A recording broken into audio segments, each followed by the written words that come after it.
Assalamualaikum warahmatullahi wabarakatuh. Saya Galih Wirada Hasanuddin, semester 2C. Di sini saya akan mereview pertemuan ke 3 ke 7. Responsi bab 1 sampai 4. Bab 1 pengertian hukum pidana.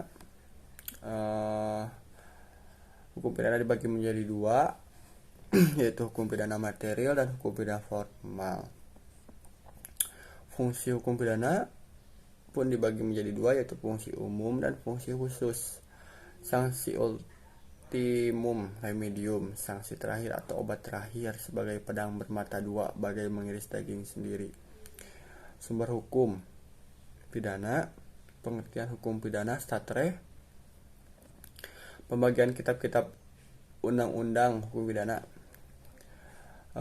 bagian yang bersifat umum dengan bagian khusus. Berlakunya hukum pidana, 1.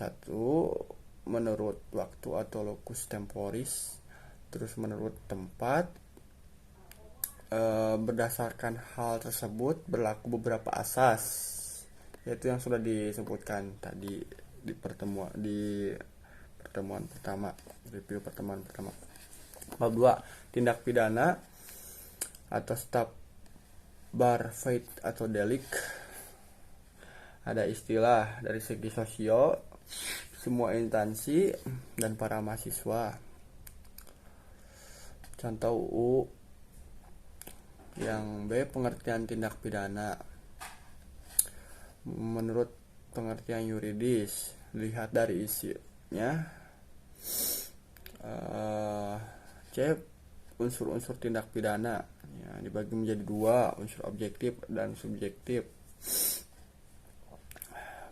Mempunyai pengertian yang luas, terdiri dari bagian delik, elemen,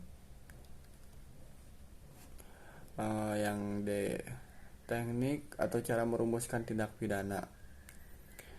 Itu hanya memberikan nama yuridis, hanya menentukan unsur-unsurnya, memberikan kualifikasi dan unsur serta.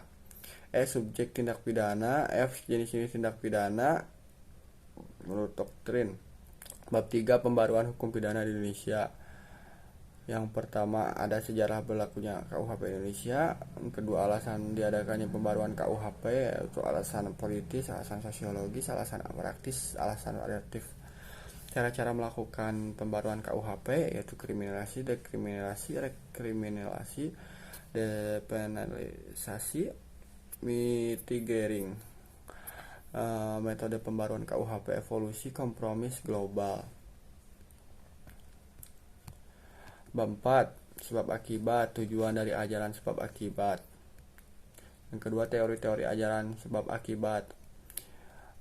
Ada 2, teori kondisional, teori individualisasi, teori generalisasi, terus tinjauan terhadap teori kausalitas, terus teori kausalitas dalam hal tidak berbuat. Cukup sekian, terima kasih. Wassalamualaikum warahmatullahi wabarakatuh.